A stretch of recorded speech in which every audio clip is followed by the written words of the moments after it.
Oke, ini sudah langsung syuting nih? Sudah. Gak apa-apa, ini diambil aja. Oh, oke. Jadi kita nggak sadar ternyata sudah nih. Dari tadi Pak Hendri. Oke, selamat datang sekali lagi, selamat datang Pak Hendri. Apa kabar teman-teman Victorian semuanya? Sampai kita ketemu lagi di podcast kali ini. Kita kedatangan tamu kita kali ini, bintang di Malang, saya pikir. Saya perkenalkan langsung sekretarisnya pengusaha muda sekota Malang. Mantap. Bapak Hendri Suryo. Terima kasih Pak Imam. Selamat datang nih. Saya terima kasih Pak Hendri. Terima kasih sekali mau datang kita di tempat podcast kita yang lumayan ini. Bagus. Amin. Pak Hendri gimana kabarnya, sehat? Alhamdulillah sehat. Pertanyaan sekarang sehat dulu Pak. Iya, kalau kita penting. Kalau boleh tahu sudah pernah mantan alumni? Mungkin berapa? Saya nggak tahu ya. Mungkin saya nggak tahu. Cuman kegiatan saya selama ini normal-normal aja sih. Nah itu yang mungkin ada anugerah ya dari yang kuasa ya. Amin. Kita alhamdulillah kasih kesehatan sampai hari ini. Wow, 2 tahun selama ini belum pernah ada alumni? Belum pernah ada, alhamdulillah. Sampai yang ketiga ya? Sampai yang ketiga. Saya baru kena yang ketiga Pak. Booster udah? Belum, maksudnya yang ini pandemi gelombang yang gelombang ketiga yang kemarin Februari 2022 baru saya kena Pak. Untungnya udah ringan. Tapi vaksin booster udah ya Pak Imam? Jujur belum. Belum. Di rumah pada sudah, saya masih belum. Saking sibuknya nih nggak punya satu kesempatan. Itu, kedua sudah mikir lagi dengar dari istri sendiri yang booster sama anak. Wah, efeknya lumayan tuh, demam dan meriang dan lebih beda sama waktu vaksin 1 dan 2. Ya, kita harus optimalkan lah ya, tapi tetap optimal ya sih. Itu syarat keluar negeri kan ya? Atau gimana? Saya belum pernah keluar negeri dalam waktu dekat, cuman ya memang saran saya sih segera booster sih. Segera booster ya. Karena kita merasa safe aja apalagi ketemu orang, gitu sih. Yes, ya. Memang HIPMI ini salah satu bagian dari memang speakernya pemerintah juga ya. Aduh kan? Bukan bahasanya speakernya ya, kita mitra strategis. Oh, mitra strategis. Mitranya pemerintah ya, untuk mengembangkan kewirausahaan Pak. Siap. Kalau boleh tahu gimana sih Pak Hendri sebelum kita bicara yang pribadi, HIPMI sendiri gimana kiprah dengan Kota Malang sendiri? Jadi kita dengan Kota Malang dengan beberapa dinas itu juga termasuk DPM PTSP ya. Apa itu Pak? Dinas Penanaman Modal Terpadu Satu Pintu. Siap.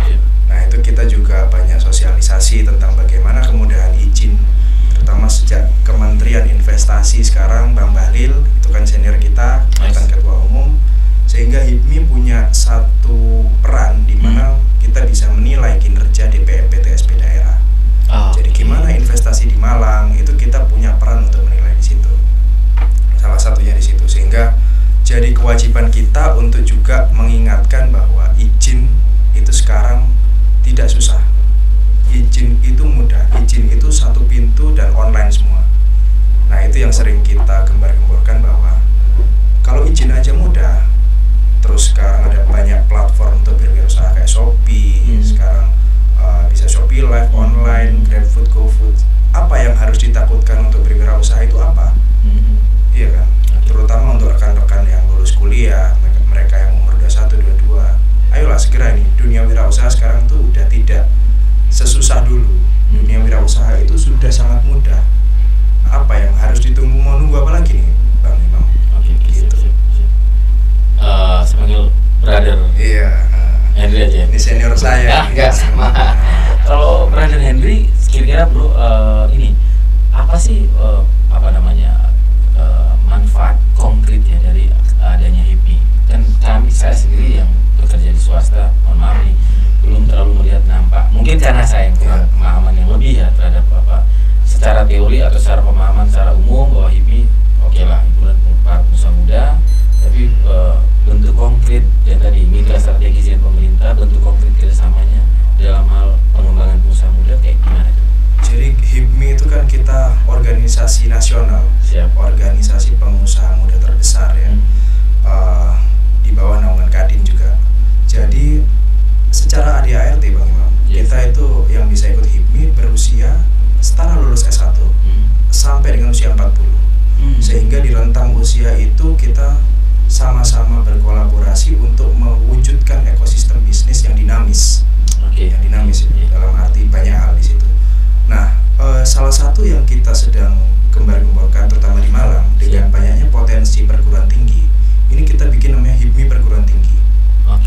salah satu visi HIPMI itu menumbuhkan jumlah wirausaha, jumlah wirausaha di Indonesia. Sehingga dengan adanya HIPMI PT ini, sekarang ada 8 HIPMI PT dengan paling banyak UMM nih, alumni Bang Imam nih. Nah, itu ada 300 sampai 500 orang. Sekarang total kita punya 8 HIPMI PT dengan anggota sekitar 1.200. Nah, itu yang kita gembleng, kita ajarin bisnis pitching, kita ajarin gimana caranya bikin produk yang bagus untuk kemudian kita danai di funding dulu di dalam. Bentar, saya potong dulu Pak Henry. HIPMI Pak Henry lagi formal banget ya, bro. HIPMI PT perguruan tinggi sama HIPMI yang sebelumnya yang biasa itu maksud gimana? Kita biar pemirsa yang banyak belum tahu. Jadi layering HIPMI ya, kita di nasional itu namanya BPP HIPMI. Ya, pengurus pusat HIPMI. Pengurus pusat HIPMI, di bawahnya ada Badan Pengurus Daerah levelnya Jawa Timur. Yes. Di bawahnya lagi ada Badan Pengurus Cabang di kota yang sekarang saya berkiprah di situ.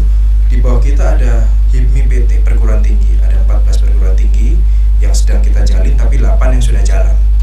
Jadi di masing-masing perguruan tinggi ini dengan adanya program Merdeka Belajar, Pak. Banyak di antara mereka itu yang punya kemauan, punya keinginan untuk berwirausaha, tapi tidak terfasilitasi di kampus. Bener nggak? Mereka tidak terfasilitasi oleh kurikulum, oleh praktisi. Baru ada beberapa kampus yang dan itu pun praktisinya nggak bisa yang intens kan. Terus bidangnya juga terbatas. Betul.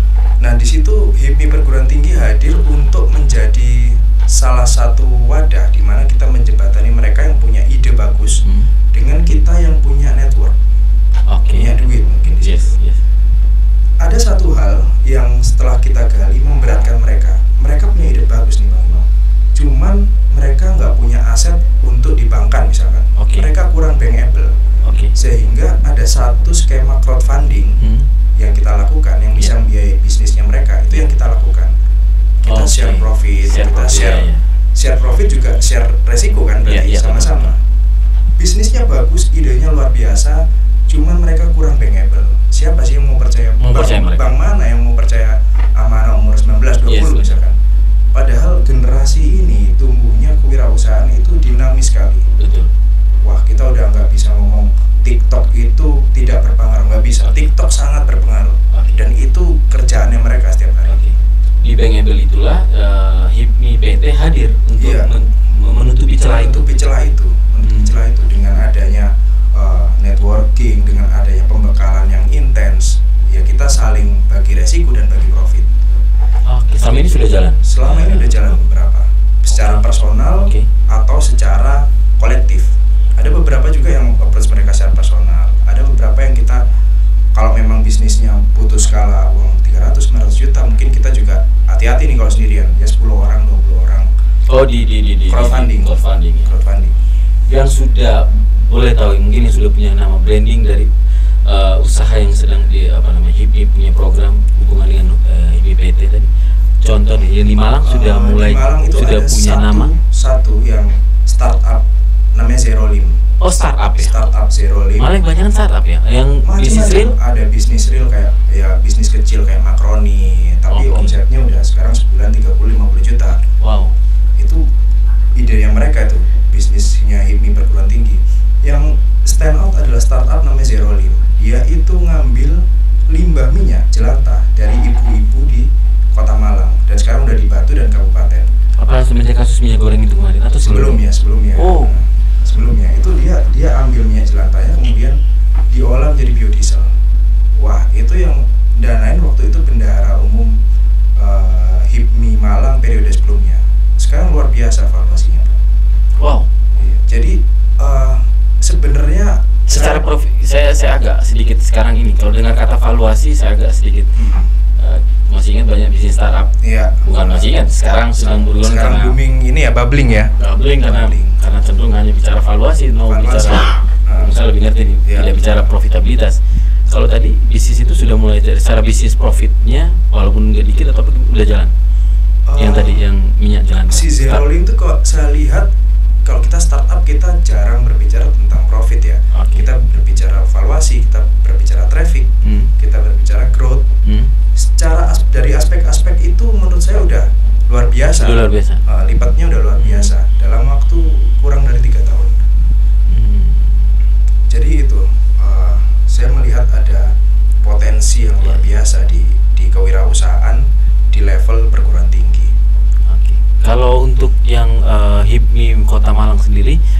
pertanyaan simpel-simpelan. Berarti semua pengusaha yang ada di Kota Malang itu sudah menjadi bagian yang di bawah IPI maksimum umur 40 tahun minimal? Setara lulusan S1. Setara lulusan S1 ya. Apakah pengusaha-pengusaha entah kecil, menengah maupun besar yang ada di Kota Malang di bawah umur 40 dan di atas umur 21, apa itu termasuk secara tidak langsung menjadi anggota HIPMI? Secara mereka harus tetap mendaftar untuk menjadi anggota HIPMI, tetap menghubungi kita untuk mendaftar, kemudian ada membership, mereka juga mengikuti beberapa diklat. Secara ADART kita juga ada beberapa program yang harus dijalankan. Itu yang jadi tidak serta-merta mereka langsung tergabung di HIPMI, cuman dengan apa yang mereka miliki itu mereka bisa untuk bergabung di HIPMI. Kita terbuka untuk semua lapisan rekan-rekan dari berbagai bisnis ya. Tapi yang lucu adalah untuk kepengurusan dan keanggotaan saat ini 60% bisnisnya bergerak di bidang F&B, Bang Imam. 60% anggota HIPMI. 60% anggota HIPMI, kita bisa ngomong kepengurusan kali ini anggotanya adalah HIPMI F&B. Gitu yang lucu. Itu kita lihat di Sudimoro aja. Sudimoro aja berapa itu kafe? Ya, pesaing kan? Semua itu ya, pengurus sesama pesaing nih ceritanya. Sesama pesaing.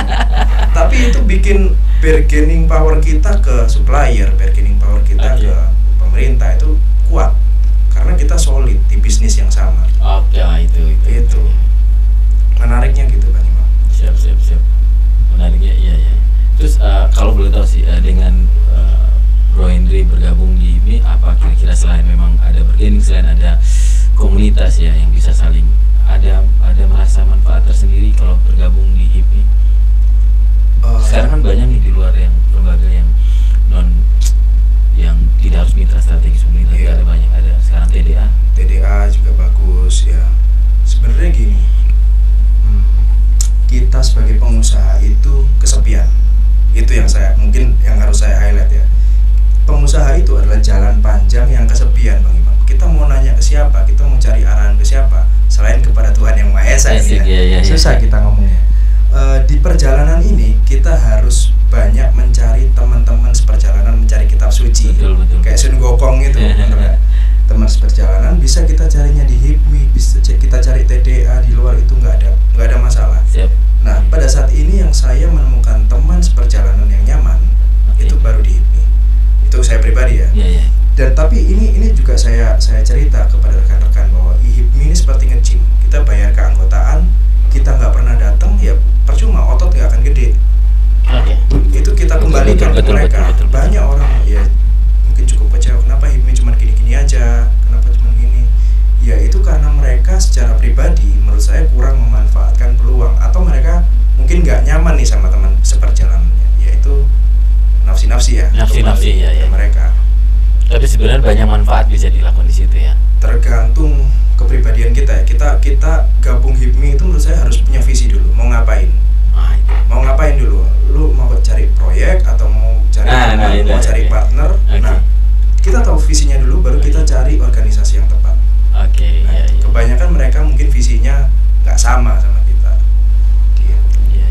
Tapi saya setuju tadi kalau punya visi yang sama, bisa jadikan bargaining power yang kuat ya. Untuk saling menguatkan terhadap kebijakan-kebijakan yang dilakukan oleh pemerintah. Iya betul. Ini buat anak muda pikiran memang sih. Kalau orang sukses memang harus mau bikin sukses bergaul sama orang sukses ya. Lama-lama ketularan. Setidaknya kalau pernah mengalami kegagalan, pasti orang sukses bilang, oh ya tenang aja, saya udah pernah. Lebih gede malah gitu. Lebih gede ya. Sabar dulu, begini kan begitu. Mentalnya. Setidaknya begitu. Tapi kalau sama orang nggak sukses, dan jangan ngono. Sambat. Ya jangan ngono. Susah. Ya. Oke, Bang Surya. Nah, Bro Surya, kira-kira Bro Hen ya. Panggilan Bro Hen apa Bro Surya nih? Saya lupa terus. Hendy. Nama panggilan atau ada sendiri nih di HIPMI? Kenapa? Bro Hendy-nya? Hendy, saya biasa dipanggil Hendy. Bro Hendy, kalau boleh tahu nih, kita masuk ke pribadinya. Bisnisnya apa sebenarnya? Kalau saya family business tuh otomotif sejak tahun 96 ya. Sejak tahun 96 ayah saya memang fokusnya di otomotif. Cuman saya pernah kuliah di satu universitas, mungkin gak apa-apa sebutin aja Pak. Macung ya, kita ngomong di Macung di Malang. Nah itu untuk lulus salah satu privilege-nya adalah kita bisa nggak skripsi Bang. kita bisa bikin project. Nah, saya ngambil jalur yang itu. Nah, salah satunya Fosco itu yang saya geluti 10 tahun nih sampai sekarang. Nah, itu adalah salah satu cara untuk saya lulus dari kampus. Pemiliknya Fosco, saudara-saudara Victorian yang pernah nongkrong di Fosco itu langsung sama owner ini. Ya, ketemu itu sama si yang kita ngomong tadi di belakang. Saya sebut aja ya. Si Wahyu Kenzo, ya benar. Ketemu di tempatnya Pak Henry.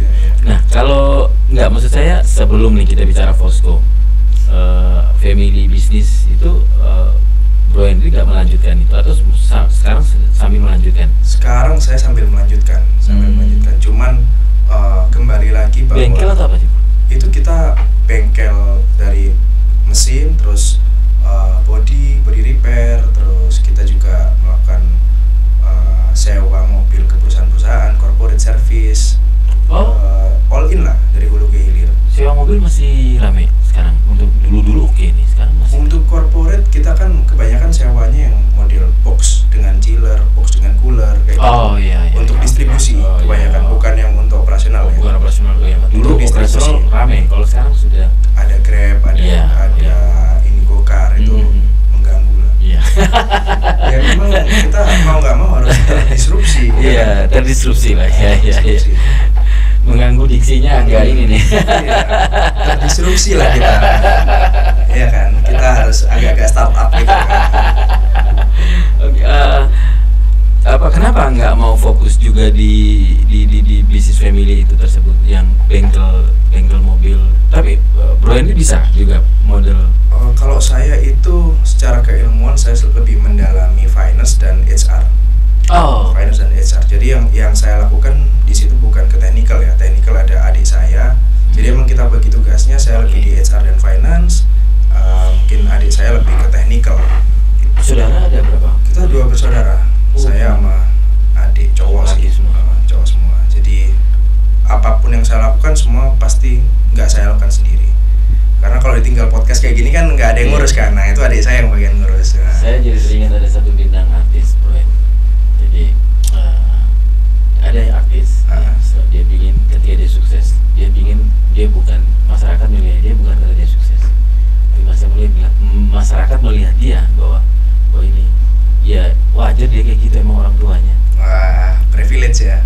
Bukan, dia bangga kalau dia bisa hebat karena orang tuanya membuat dia hebat. Bukan privilege ya, maksud saya. Orang karena didikannya gitu. Karena didikannya, ya dia pingin seperti itu. Dan saya merasa kayaknya Bro Hen juga memang ini mentor banget dari orang tua, betul-betul mendidik bisa tetap di rel pengusaha. Mungkin gitu maksudnya. Saya itu orang yang suka akan sejarah dan saya berusaha melestarikan apapun yang keluarga saya bikin. Jadi kakek saya itu dulu punya warung sate di alun-alun dari tahun 1950, namanya warung Marhen. Rakyat. Pernah dengar dong. Sate gulai Marhen. Sekarang jadi Bulan Purnama tempatnya. Di deretannya trendy itu. Bulan Purnama. Alun-alun. Iya, Mitra 2 ya deretannya situ. Warung Marhen sate. Bulan Purnama toko emas. Toko emas ya. Sekarang tempatnya jadi itu. Nah, namanya Marhen. Saya dari kecil itu sering diajak orang tua untuk bantu kakek kan dulu situ. Bantu kakek, saya lihat F&B itu flow-nya seperti apa dan saya merasa nyaman dengan pekerjaan untuk serve orang. Karena F&B itu sebenarnya bukan tentang enak atau tidaknya makanan. Bagaimana kita nge-treat orang itu dengan hati, Pak. Hospitality roots-nya itu. Itu. Kita masak pun kalau nggak pakai hati, karena orang kan tangan-tanganan. Katanya, sebenarnya bukan tangan-tanganan, bukan SOP, tapi orang kerja itu dengan hati atau enggak. Itu. Saya melihat itu dari kecil, Pak. Setelah kakek saya nggak ada, terus warungnya tutup karena orang tua saya fokusnya di otomotif. Ini meja dan kursinya itu akhirnya saya bawa ke Fosco. Yang didudukin Pak Imam di Fosco itu adalah meja dan kursi dari tahun 1950 dari warung Marhen itu. Iya, Marhen artinya apa? Rakyat. Ya itu. Makanya secara dudukan sepertinya tidak ergonomis, tapi pantat-pantatnya yang duduk di situ dari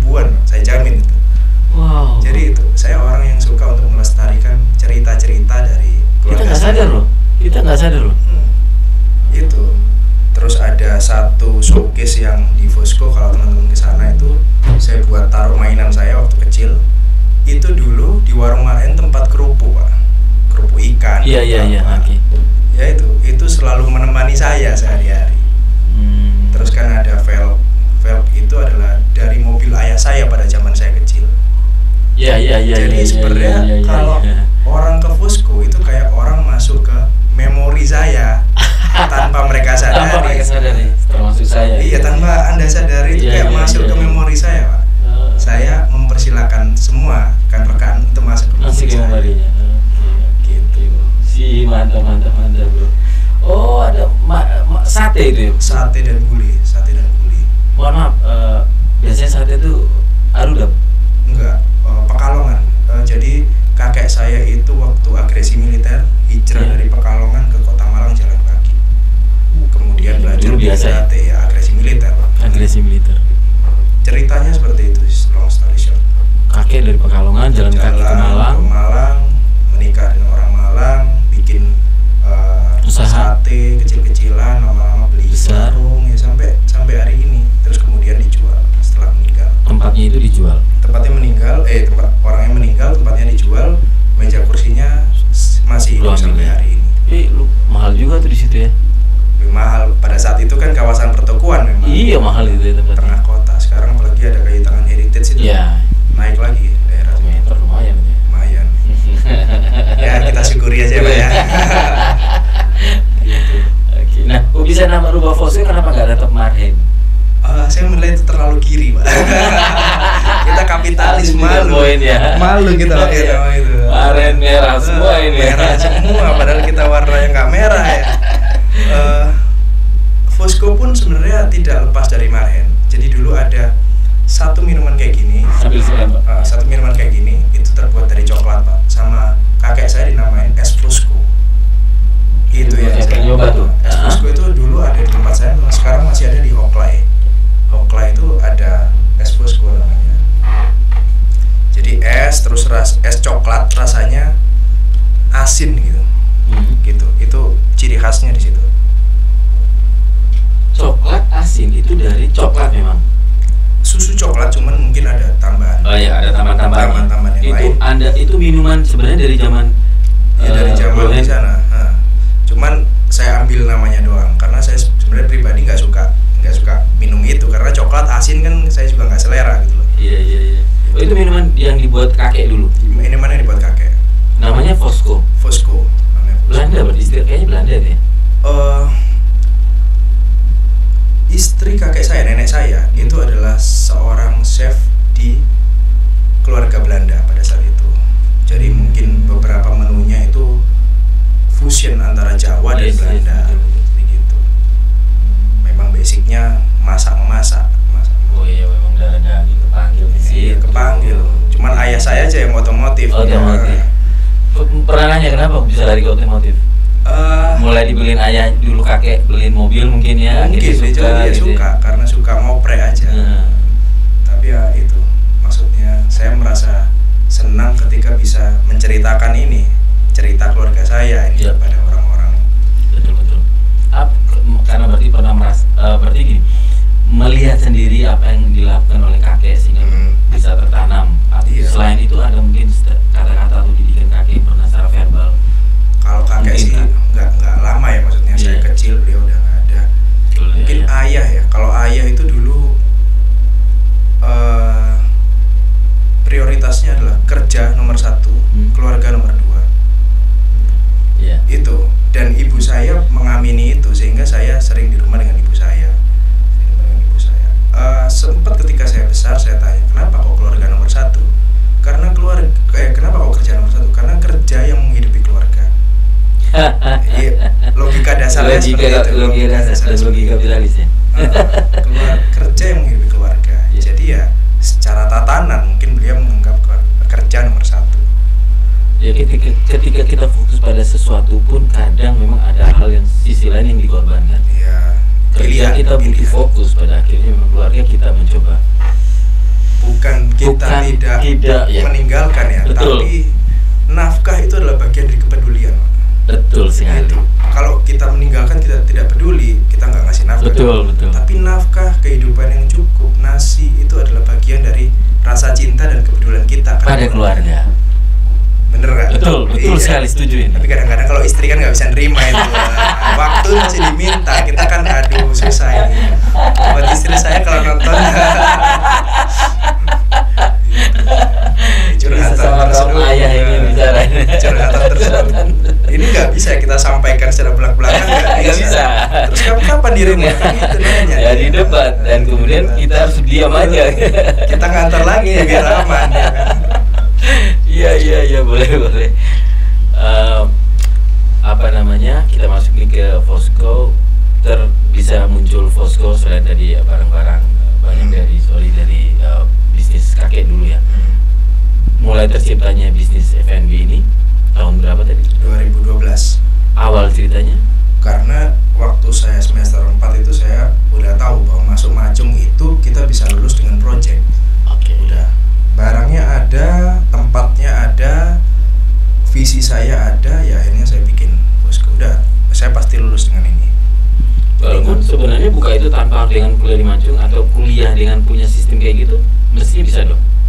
Bisa, cuman saya pada saat itu kan Macung baru kan Pak, baru. Saya perlu satu circle ya. Atau satu tempat yang memang mendukung apa yang saya lakukan. Kalau saya kuliah di PTN, ya saya pasti akan terdorong untuk udah kita kerja aja, kita BUMN aja, karena circle-nya itu yang dilakukan.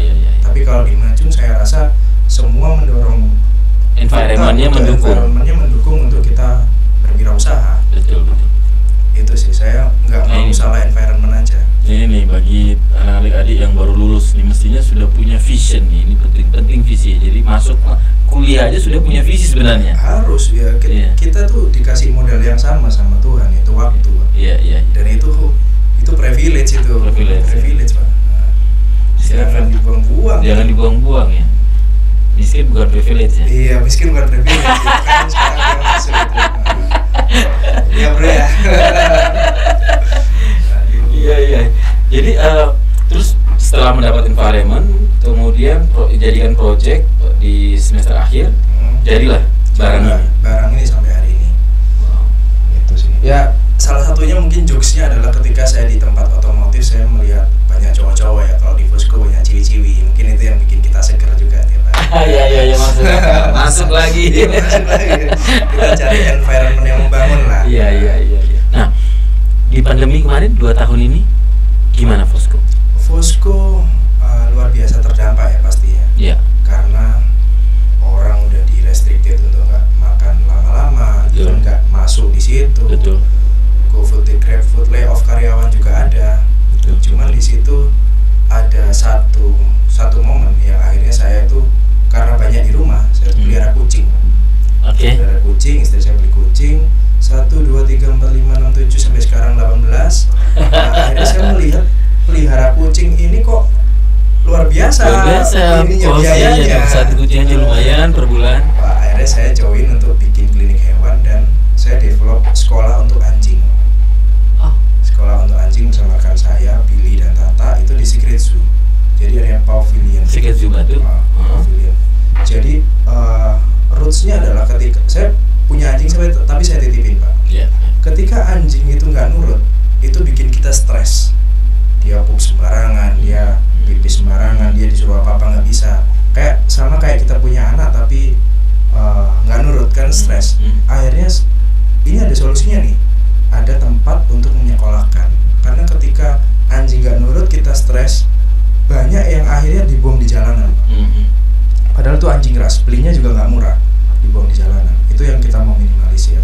Salah satu visi. Di Malang memang bukannya sudah ada itu sekolah-sekolah anjing? Sekolah anjing kurs tapi yang fun.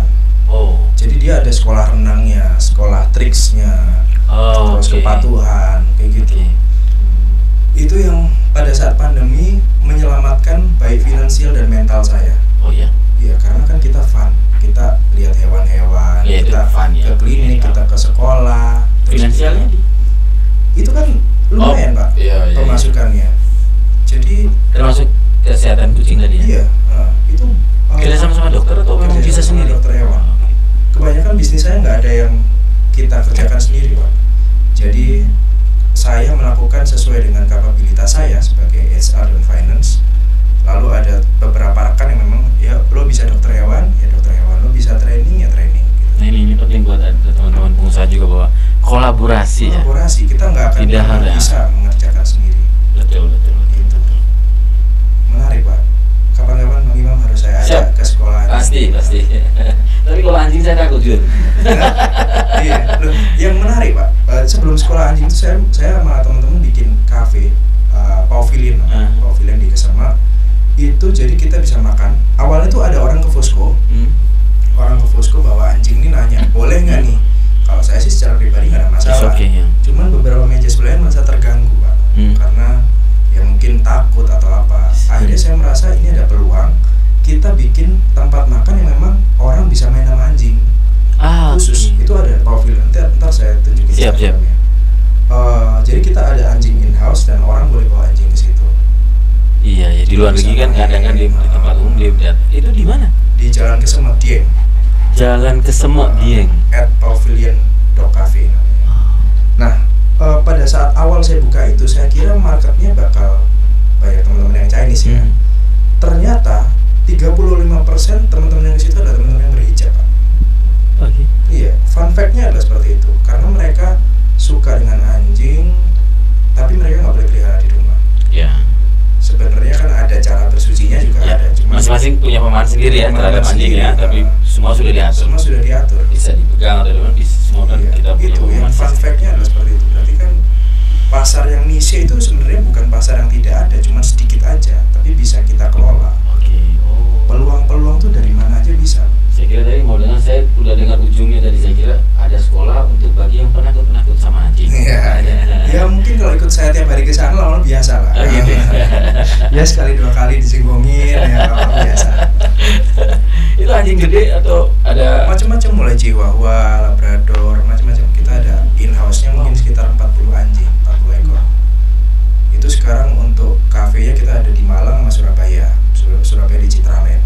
Terus makanya kita bikin sekolah sekarang. Keren, anak muda yang keren ini bro, ini perlu dicontoh semua tutorial ini. Iya, kita happy, kita melakukan apa yang kita happy, Pak. Oke.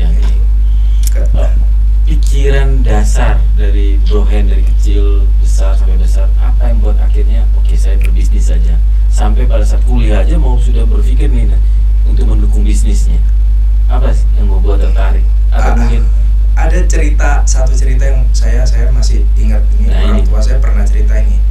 Jadi suatu hari itu ada orang jual permen, Pak. Orang jual permen, dijual ke anak-anak, permennya laku. Akhirnya dia beli sebungkus permen, karena kalau beli banyak kan semakin murah.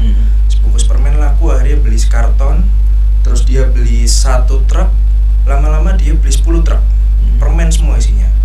Setelah dia beli 10 truk, dia beli pabrik permennya.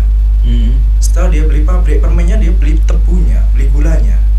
Nah dari situ kan itu adalah satu analogi kecil bagaimana bahwa dari hulu sampai hilir ini sebenarnya semua kegiatan itu bisa menghasilkan uang. Nah dan untuk menstabilkan harga di hilir ya kita harus semakin ke hulunya dong. Komoditasnya ada di hulu. Cerita itu mungkin adalah cerita ringan ya, yang ayah saya ceritakan. Cuman dari situ saya ingat, oh berarti kalau saya udah misalkan sekarang saya punya kafe nih, butuhnya kopi, ya udah saya mau beli penggorengan kopi. Setelah beli penggorengan kopi, saya akan beli kebun kopinya. Itu bisa diaplikasikan di semua bisnis. Dan itu pemahaman yang mudah, dari cerita orang jual permen itu. Saya kira cerita keresahan zaman dulu tahun Orde Baru yang oligopoli, monopoli. Iya. Bisnis dipegang dari hulu sampai hilir, dari hilir sampai hulu. Ya, sekarang kan arahnya ke situ lagi. Warna-warnanya tetap. Dan kita harus berada di gerbong yang benar. Siap. Tapi Fosco sendiri sekarang masih saya lewat masih buka kan ya Fosco ya? Kita udah normal sekarang. Normal ya. Saya harap peraturan pemerintah juga mendukung kan setelah ini nggak ada gelombang-gelombang selanjutnya. Waktu pandemi memang sempat ditutup. Waktu pandemi kita close untuk dine in, tapi GrabFood dan GoFood kita masih jalan. Karyawan, mohon maaf, ada yang dikurangin atau masih bertahan dari awal sampai pandemi? Kita ada beberapa yang dikurangin, pasti kita layoff, kita rumahkan. Layover ya. Kita menawarkan pilihan bahwa jam kerjanya sedikit atau kamu mencari kerja yang memang bisa provide full ya. Tapi sekarang udah mulai kembali. Alhamdulillah bagus, luar biasa. Oke. Banyak input yang kita dapat ini. Selain di HIPMI ada kegiatan di mana lagi? Saya ada di beberapa organisasi kepemudaan ya. Di AMPI saya ada. Oh, AMPI, Angkatan Muda Indonesia. Di Malang, di PD Malang. Partai saya warnanya nggak apa-apa. Biasa. Kuning. Pengurus kota sudah. Saya di kota ya. Oke. Anak berapa? Kenapa? Anak sudah berapa? Anak saya belum. Kucing ada 18 tadi. Sama kita ribetnya. Sorry. Sama kita ribetnya. Tapi tidak bakalan. Anak mah itu suatu pastilah itu. Pasti. Berarti kerja keras terus nih. Ya itu, nomor satu kerja ya, nomor dua keluarga. Banyak orang yang sebenarnya pemuda ya yang cukup apatis terhadap politik. Nah itu yang saya coba buktikan bahwa sebenarnya politik itu bisa mendukung apapun sebenarnya. Apapun keinginan Anda. Sebenarnya. Itu ada jalurnya gitu. Karena ada cerita tentang prostitusi ya. Bagaimana 1000 fatwa itu kalah dengan 1 tanda tangan. Beneran? Mungkin abang saya udah paham lah. Itulah politik ya. Iya, kalah. Fatwa 1000 fatwa kalah dengan 1 tanda tangan. Betul. Ya itu juga buat pengusaha ketika dia sudah berusaha banyak, sudah menjadi pengusaha punya duit banyak, bagasi satu-satunya adalah ya tadi itu dunia politik, karena dengan hanya 1 tanda tangan, dengan 1 kebijakan dia bisa merubah nasib semua rakyat. Iya, saya tuh selama 10 tahun, cerita menariknya adalah 10 tahun di Fosco. Dari pagi sampai malam tuh saya pindah meja 5 atau 6 kali. Saya akan ketemu dengan banyak orang yang berbeda-beda dan semua ada yang cerita tentang keresahannya, ada yang cerita tentang bagaimana sulitnya A, bagaimana sulitnya B. Secara tidak langsung saya terpanggil untuk menyelesaikan itu, Pak. Karena kita ngobrol gini kan pasti Bapak, ini kok susah ya, ini kok macet ya, ini begini ya. Pertanyaan besar saya adalah cuman kenapa nggak bisa? Dan kita sebagai pengusaha kan tidak ada yang tidak bisa, Pak. Betul. Ini kenapa nggak bisa? Saya punya tanda tanya besar di situ. Saya tertarik kembali, saya ingat tadi lupa yang saya tanyakan, HIPMI PT perguruan tinggi. Bagi teman-teman mahasiswa yang ingin bisnis, itu cara gimana untuk bergabung di HIPMI PT? Jadi di setiap HIPMI PT itu ada pengurusnya, ada Instagram masing-masing, HIPMI PT UMM, HIPMI PT Brawijaya. Sederhana aja kita cek bisa di Instagram. Instagram ya? Semua HIPMI PT apa, tinggal kampusnya apa Instagramnya. Nah, tinggal langsung apply aja di situ. Oke. Mungkin ada ya, mungkin nggak banyak, 100 atau 200 ribu kan Oke. Dari situ nanti mereka tinggal ngikutin aja. Jaring. Kebanyakan itu gini, mereka akan dikelompokkan sesuai dengan minatnya. Ada yang fashion, ada yang F&B, konstruksi. Setelah itu akan dipairingkan dengan rekan-rekan senior di BPC yang memang udah ngejalanin itu, Pak. Mereka bisa seminar, bisa tanya jawab, diskusi, ataupun ada yang pitching langsung pendanaan. Pitching langsung pendanaan. Terus untuk yang mahasiswa muda yang tidak berada di dalam kampus yang bagian dari HIPMI PT tadi itu bisa ikut komisariat terdekat. Oke. Ini buat teman-teman Victorian mahasiswa ya. Bahkan bisa jadi embrio untuk HIPMI PT yang di tempat dia tidak ada itu. Terus ini untuk pengusaha muda yang tidak bagian dari mahasiswa, mereka baru lulus SMA atau sudah tapi tidak kuliah, berusaha berbisnis, apa ya namanya istilahnya, bagaimana mereka program konkret dari HIPMI untuk mengadvokasi anak-anak di luar itu, anak-anak muda yang ingin berbisnis. Kebanyakan sih kita seminar online aja. Seminar online kita itu bisa diikutin siapapun dan itu kita share di Instagram. Dari situ kan kita bisa tahu minatnya mereka. Kalau mereka minat biasanya langsung menghubungi kita. Kalau boleh diinformasikan, kan lebih dekat sama pemerintah nih, teman-teman HIPMI. Artinya program-program pemerintah yang mendukung untuk kewirausahaan anak muda ada nggak? Kalau tadi kan kayaknya juga HIPMI PT juga ada kerjasama dengan pemerintah ya. Ya. Kalau yang Kota, kalau nggak salah program untuk kota, HIPMI kota dengan kesinambungan dengan programnya Pak Jokowi, apa nih, meningkatkan kebiasaan muda. iya. Dari ke BUMN dan seterusnya, itu ada nggak? Kita kolaborasinya langsung dengan BUMN ya mungkin. Jadi kita pernah dengan PLN itu, misalkan tambah daya itu kalau anggota HIPMI gratis, misalkan kayak gitu untuk produksi ya. Untuk produksi, lebih ke langkah-langkah konkret dengan masing-masing instansi terkait. Misalkan Pegadaian atau dengan BRI, modal KUR yang tanpa bunga yang tinggi. Modal KUR itu ada kita. Jadi kucuran dana modal KUR itu biasanya dari bank, terus bank kasih kucuran, atau ada juga lewat HIPMI kota? Dari bank kasih kucuran, kita memberikan referensi, Pak. Bank kasih kucuran ke anggota, tapi yang memberikan referensi itu adalah HIPMI kota. Ya. Kita memberikan referensi. Terus kemarin ada salah satu komisaris BRI, PSI, rekan di HMI juga, Bang Arif, itu juga memberikan satu namanya kewirausahaan BSI. Jadi pitching bisnis untuk rekan-rekan HIPMI yang memang perlu pendanaan. Jadi sifatnya hibah, sifatnya dana hibah. Dia kirim proposal model bisnis, perkiraan keuntungan, cuman sifatnya dana hibah. Jadi kita kerjasamanya langsung dengan instansi terkait mengenai apa nih yang bisa bantu, termasuk dengan swasta. Saya masih mengejar, artinya bisa HIPMI betul-betul bisa memberikan advokasi pada teman-teman anak muda yang mungkin mereka yang punya gambaran untuk berbisnis tapi mereka belum tahu mau bagaimana melakukannya. Karena bisnis itu kan leveling ya. Kita level up tanpa menyadari kita level up. Kita downgrade juga tanpa menyadari kita downgrade.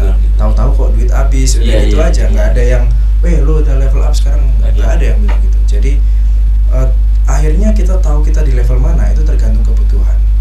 Ada sekarang kita lagi kerja sama BTN itu tentang bagaimana kita menilai human resource itu tidak sebagai sumber daya, tapi human capital atau human asset. Bukan HR. Yes. Salah satunya adalah program rumah subsidi untuk karyawan. Dia bisa dengan 7,5 juta DP, terus 1 juta cicilan per bulan sampai 30 tahun, Pak. Dengan UMR Kota Malang cuma 2,9 itu kan menarik sekali. Sekarang kita kalau kita kerja, angkatan kita tuh beli rumah susah, Pak. Iya, betul. Beli rumah susah. Untuk anak muda karyawan kita. Berapa kita mau taruh DP rumah 500 juta itu? Itu terus program itu gimana, kapan jalannya? Ini kita kick off-nya akan di bulan Agustus dengan BTN. Kita Agustus akan bikin bisnis forum, mungkin nanti Bang Imam siap mau support, kita akan siapkan slot.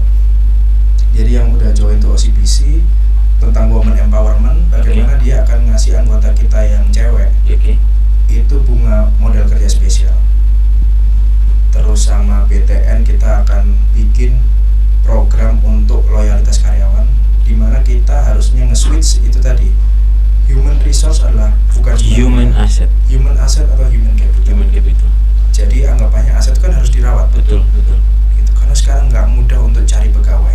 Itu kita yang sering lihat, kita sering diskusi di internal HIPMI bahwa cari pegawai itu susah, terutama yang milenial ya. Ada satu masalah, bukan masalah sih, untuk sektor real, Pak, itu UMR sekarang sudah tidak menarik. Sempat dengar ya kemarin bahwa banyak yang resign dari PNS juga karena tidak menarik. Daripada jadi PNS, Pak, Bigo Live itu dapatnya lebih gede. Ini gimana? Ini saya ngomong bener nih. Bigo Live dapatnya lebih gede, Pak. Terus kita mau TikTok Live, terus kita mau jadi selebgram, YouTuber itu dapatnya lebih gede jadi daripada daripada UMR. Betul. Jadi untuk kita cari pegawai, saya rasa 10-15 tahun ke depan kalau kita masih menilai itu sebagai resource, sebagai sumber daya yang bisa dieksploitasi, itu udah nggak relevan. Ngeri, Pak, pertumbuhannya akan ngeri. Sedangkan bisnis gimana mau semotor, serobot apapun tetap butuh pegawai. Ya. Dan kalau HR kan menganggap bahwa 15 prinsipnya itu gaji adalah bagian dari membangkitkan motivasi. Tapi kalau kita kembali tadi, kalau bukan HR tapi aset, jadi kita bagaimana memberikan dukungan-dukungan yang lain, bukan hanya dengan terus menaikkan gaji belum tentu berapa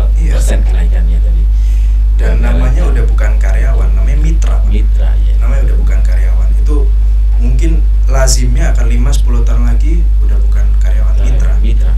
Iya. Kita sudah melakukan itu ya. Iya, harus mitra. Udah nggak bisa kita dibilang karyawan tuh nggak relevan. Tapi saya tertarik dengan program itu gimana? Berarti karyawan saya bisa nih? Bisa pasti bisa. Karena ini luar biasa Pak. Itu juga bikin loyalitas 30 tahun mereka akan betul. Happy dengan udah punya rumah sendiri. Siapa sih sekarang mau ikut mertua Pak? Yes. Iya kan? Yes. Siapa yang mau direcokin mertua tiap hari? Nggak ada. Saya pikir I'm not a boss but I'm a leader, dan leader itu menurut saya itu adalah bagaimana kita bisa mensukseskan mereka. Ya, aku setuju buat diri kita aja. Mereka yang bisa sukses. Salah satu buat sukses mereka punya rumah. Jadi saya pikir itu perlu diteruskan Pak programnya itu. Iya, terus keluarga juga nggak akan tanya kalau suami udah beliin rumah, beliin ini. Kamu mau kemana itu udah nggak nanya. Aku mau kantor, udah selesai. Ya. Selesai Pak. Karyawan mitra akan lebih fokus. Betul. Gitu. Ya, saya dukung Pak. Kita dukung ini benar. Program-program yang betul-betul mengena. Iya. Gitu. Rumahan contohnya memang jarang, dengan banyak anak muda lebih milih. Hidup dengan mertua itu susah Pak. Susah kita, bener itu. Soalnya ada juga anak muda zaman sekarang dengan adanya Instagram membuat orang untuk melihat visualisasi. Visualnya bukan rumah. Untuk saat ini, tahu kan? Iya, makanya. Flexing rumah itu. Jadi ya ada nih anak muda lebih milih beli mobil daripada beli rumah ya. Iya. Brio cicilannya berapa? Tapi kan dibawa nongkrong kan oke. Nah, bisa semakin turun padahal. Gila. Ini buat pesan buat anak muda, bro. Gimana ini teman-teman muda? Baik dari sisi bisnis. Tapi tadi informasi dari IP tadi bagus juga nih. Ya. Bisa disisipin, apalagi selain program rumah, apalagi ini program women empowerment. Bahwa jumlah pengusaha wanita itu harusnya bisa lebih gede dari jumlah pengusaha pria, karena mereka secara privilege itu lebih stabil Pak, mentalnya untuk berwirausaha. Wirausaha kan goncangannya tinggi, terus mereka juga lebih detail. Harusnya pengelolaan keuangan juga lebih bagus. Perempuan pasti. Kita kan banyak ininya, gangguannya, banyak godaannya. Mereka mungkin bisa lebih fokus. Jadi HIPMI sekarang sangat mendukung women empowerment untuk kewirausahaan. Kayak gimana bentuk dukungan terhadap women empowerment? Bentuk konkretnya kayak gimana? Bentuk konkretnya adalah yang pertama, kita menilai terminologi wirausaha itu lebih lebar lagi. Bahwa selebgram, live TikTok, terus mereka influencer yang hijab mungkin itu bisa kita kategorikan sebagai pengusaha. Itu yang nomor satu. Ya. Dari situ kita akan memberikan satu pengertian bahwa kalau kamu udah misalkan selebgram dengan rate card yang segini ya, itu kamu harus udah mulai bikin tim, udah mulai bikin manajemen. Yang di situ mungkin akan butuh kamu beli kamera yang lebih profesional, kamu butuh modal kerja, kamu butuh gimana sih kalau kerja sama brand itu legalnya kayak gimana. Nah, kita advokasinya di situ. Kehadiran itu mengadvokasi, mengadvokasi di situ. Untuk terminologi bahwa pengusaha itu udah cuman bukan sektor real, tapi sektor di digital juga itu kita bisa mengadvokasi dan melakukan pelatihan kepada mereka, mengarahkan, sama mempertemukan dengan pihak-pihak tertentu. Iya, branding gitu. Mulai dilakukan atau sudah dilakukan? Kita sedang arahnya ke situ. Makanya saya tadi ngomong Bang Imam, ini tinggal brand deals-nya aja. Amin. Kita lagi membangun juga ini. Tapi jujur, saya kemarin terakhir yang podcast dengan Pak Eka ya. Ya, saya udah 44 tahun. Tapi masih muda. Cuman kita pingin something yang bagaimana menciptakan legacy buat semua orang. Bisnis kita kan lumayan juga. Saya di bisnis yang basically cukup spekulatif ya. Sehingga kita butuh juga memberikan legacy yang baik kepada masyarakat. Saya kira itu sih. Mungkin ini bagian saya untuk saya. Ini Pak, kalau kita ngomong di agama, ini amalnya nggak putus ini. Amin. Ini amal kayak gini nggak putus. Selama YouTube masih ada ya. Amin. Nggak putus. Amin. Dan amalnya terkuantifikasi karena kita bisa nonton viewsnya di YouTube. Berapa? Itu bisa antum di Padang Masyar antum klaim itu. Ini viewer saya segini, kenapa cuma dapat amal segini, Pak? Bener nggak? Iya, betul. Makanya terminologinya bisa. Ini amalnya terkuantifikasi. Bisa diklaim Pak nanti di Padang Masyar. Kalau ngomong ini berarti ngerti banget nih. Lumayan tentang kafah Islam. Ini terkuantifikasi. Viewsnya kita tahu. Amal yang tidak pernah mati adalah amal ilmu. Jadi kalau cuma dikasih sedikit bisa protes. Iya. Saya kira mulai ini nih. Tapi yang paling saya terakhir nih buat Bro Henry, apa kata-kata buat teman-teman Victorian anak muda terkait dengan mungkin hippie, terkait dengan prinsip hidup mungkin. Mungkin saya satu suara sama ketum HIPMI Mardhani Maming bahwa jemput mimpimu di masa muda. Itu maksudnya jemput mimpi itu terminologi besar sekali Pak. Kita mesti kerja keras, kita nggak boleh malu. Terus sekarang cari duit itu bukan lagi hal yang susah. Dengan kita punya aplikasi dari sini menghasilkan duit berapa ini. Jadi kalau kita punya ini di tangan dan kita nggak bisa pakai buat cari duit, itu bodohnya itu lebih bodoh dari keledai Pak. Cari duit, tagline-nya cari duit tidak susah. Kalau susah berarti bodohnya lebih bodoh dari keledai. Iya kan? Ini tempat cari duit ya Pak. Ini kita bawa di saku di mana-mana Pak. Nah, ini ngomong langsung pengusaha lo ya. Gak kaleng-kaleng. Ecek-ecek nih. Iya jangan dong. Terus ya terakhir saya masih tiba-tiba kepikiran muncul. Sekarang sebagai hippie melihat investasi banyak yang terjadi di kota Indonesia, Indonesia dan kota Malang khususnya.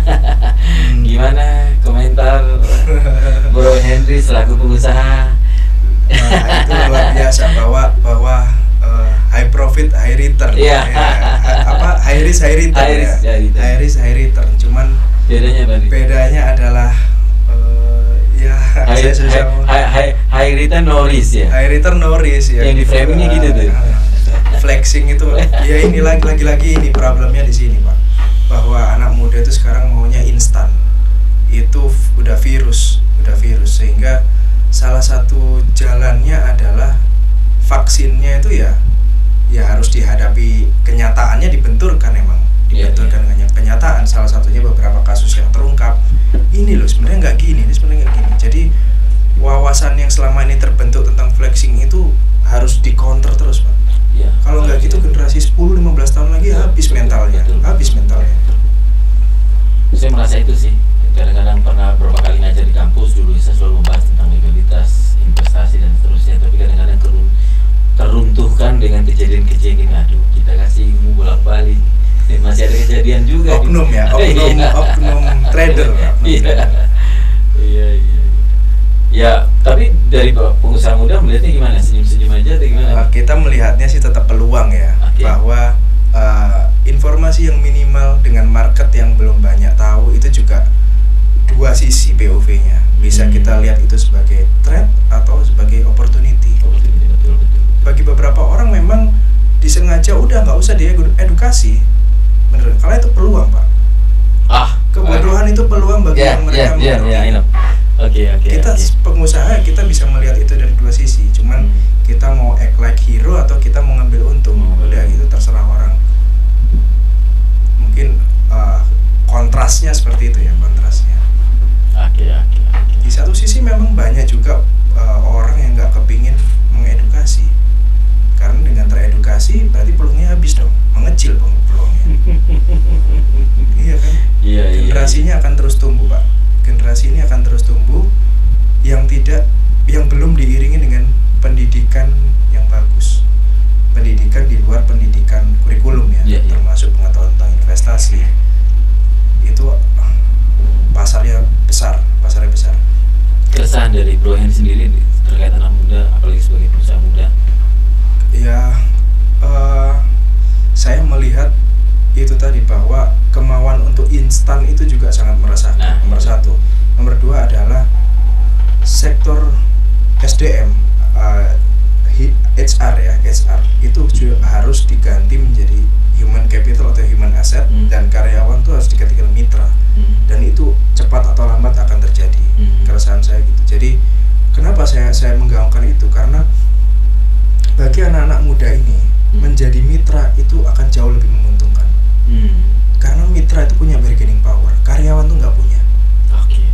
Jadi jadilah mitra strategis untuk apapun yang akan kamu jalankan. Itu sih. Jadi ada hak dan kewajiban yang perlu dilakukan. Iya, ada satu POV saya bahwa hak itu sebenarnya tidak ada Pak. Yang ada itu kewajiban dan kewajiban. Jadi gini, ayah saya mengajarkan bahwa hak itu tidak, hak itu dituntut Pak. kewajiban itu diberi. Kalau Bang Imam sudah menjalankan kewajiban, saya tidak perlu menuntut hak saya. Pasti juga diberi. Iya, pasti juga diberi, itu sudah satu paket. Jadi yang ada itu kewajiban dan kewajiban. Kewajiban Bang Imam apa, kewajiban saya apa. Itu hak itu udah nggak perlu ada. Dan itu yang saya percayai sampai hari ini. Jadi ketika saya menuntut hak itu, ya berarti ada sisi kewajiban saya yang mungkin belum terpenuhi, sehingga kewajiban dia tidak diselesaikan 100%. Gitu. Masuk. Hak tidak ada, kewajiban. Thank you, terima kasih Bro Henry. Thank you, terima kasih Sekretaris Umum HIPMI Kota Malang, Bro Henry. Sekali lagi terima kasih kedatangannya. Terima kasih Bang Imam, sehat selalu. Mohon sama-sama sehat selalu. Mohon untuk bisa semakin menyebarkan Victorian Podcast kami. Siap. Mungkin teman-teman HIPMI selanjutnya bisa duduk di kursi panas ini ya. Siap. Saya mengundang Pak Ketuanya langsung. Pak Ketum ya. Siap. Ya, sama kita iklanin juga Posko. Jangan lupa, mungkin ada promo mungkin buat Posko, sama kafe yang untuk komunitas anjing. Pavilion do Cafe @pavilion.cafe. Pavilion.cafe di Dieng. Jalan Kesema. Jalan Kesema di mana ya? Belakangnya Dieng Plaza. Belakang Dieng Plaza. Oh, belakang Dieng Plaza lagi ya? Iya. Masuk lewat gang kecil atau masuk lewat yang Raya Langsep? Lewat Raya Langsep. Oh, lewat Raya Langsep. Iya. Oke. Buat orang-orang yang anjingnya ingin disekolahkan ya, jangan lupa kesini. Oh ya, di situ juga. Di Secret Zoo. Secret Zoo. Oh, Pavilion Dogland namanya. Pavilion Dogland. Oke. Itu buat teman-teman semuanya, silakan. Dan memang jujur Posko asik. Terima kasih. Kita lumayan juga tesnya enak. Ini bukan iklan ya, saya udah berapa kali saya dulu kesana juga sih. Oke, terima kasih sekali lagi. Terima kasih sekali buat Bro Henry. Terima kasih. Oke, terima kasih buat teman-teman Victorian atas perhatiannya. Bila Taufik Walidaya kali ini. HMI-nya muncul ya, HMI-nya muncul. Saya guyon teman-teman. Assalamualaikum warahmatullahi wabarakatuh. Salam Victorian. Oke. 1, 2, 3.